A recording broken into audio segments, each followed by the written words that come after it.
नमस्कार, डी.एस. पोशालमध्ये आपले स्वागत आहे. येवला शिंदे पाटील फाउंडेशन आयोजित भव्य tennis ball day night cricket स्पर्धा म्हणजेच शिंदे पाटील चषक 2026 सध्या क्रीडाप्रेमींच्या आकर्षणाचे केंद्र ठरत आहे.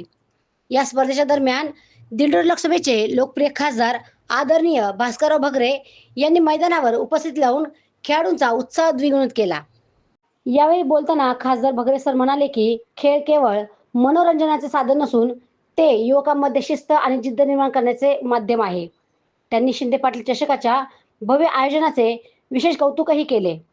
विशेषतः खेळासोबतच 100 गरजू कुटुंबांना किराणा वाटप करण्याच्या सामाजिक उपक्रमाची त्यांनी प्रशंसा केली.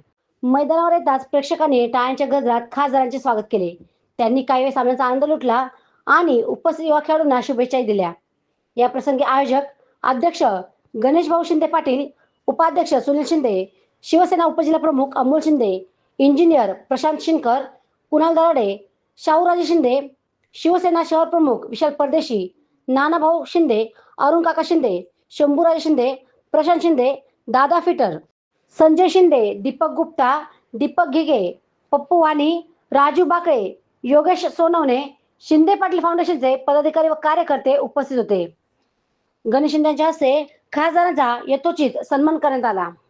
या भेटीमुळे स्पर्धेला एक वेगळीच उंची प्राप्त झाली असून येवला शहरातील क्रीडा वातावरणात चैतन्य निर्माण झाले आहे.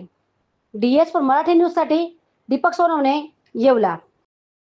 येवला नगर परिषदेचे नगरसेवक गणेश भाऊ शिंदे, अमलभाऊ शिंदे यांच्या शिंदे पाटील फाउंडेशनच्या वतीनं शिंदे पाटील चषक 2026 या क्रिकेट स्पर्धेचं येवला नगरीमध्ये जे आयोजन करण्यात आलेलं आहे. आणि याचं विशेष असं आहे की आपण सगळे क्रिकेटचे चाहते आहोत, परंतु महाराष्ट्रामध्ये असे गुणवंत खेळाडू आहेत. त्या गुणवंत खेळाडूंना या ठिकाणी वेगवेगळ्या संघांच्या माध्यमातून उपलब्ध करून एक चांगला खेळ येवला वासियांसाठी, तालुक्यातील असतील, शहरातील असतील, सर्वच क्रिकेट शौकीनांसाठी उपलब्ध करून दिलेला आहे. आणि जवळजवळ 7 वर्षापासून या स्पर्धेचं आयोजन केलं जातं आहे आणि अतिशय भव्यदिव्य स्वरूपामध्ये. म्हणजे आज याचं वैशिष्ट्य बघितलं तर म्हणजे एका बाजूला क्रिकेटची स्पर्धा असते, दुसऱ्या बाजूला जे आपले गोरगरीब आहेत त्यांना किराणा वाटप असतं. आणि या स्पर्धेचं यावेळेचं वैशिष्ट्य म्हणजे की रोख स्वरूपात बक्षीसं तर आहेच आहे, परंतु त्याचबरोबर आपले युवा नेते कुणाल भाऊ दराडे यांच्या वतीनं 4 व्हील गाडी जो फायनलला विजेता होणार आहे त्या संघाच्या मालकाला दिली जाणार आहे. आणि याचा आनंद पुरेपूरपणे सगळे येवलावासी घेत आहे.